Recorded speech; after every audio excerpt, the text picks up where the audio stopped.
ठीक आहे. आता हे या दोन बोटावर जेव्हा आपण हे दोन बोटं ठेवतो तर पूर्ण कंट्रोल आपल्या अंगठ्यावर ठेवायचा.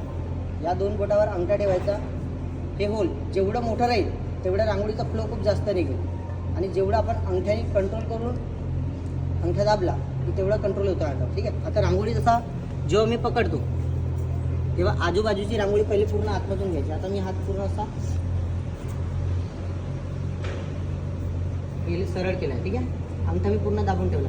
ज्या वेळेला मी अंगठा हळूहळू ओपन करेल त्यावेळेला ती रांगोळी सांडणं सुरू होईल आणि जिथे थांबायचं आहे तिथे अंगठा दाबला की बरोबर तिथे रांगोळी थांबून जाईल. ठीक आहे.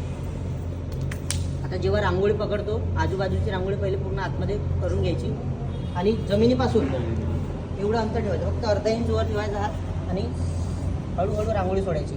तो अंगठा दाबून ठेवायचा पहिले आणि हळूहळू ओपन करायचा.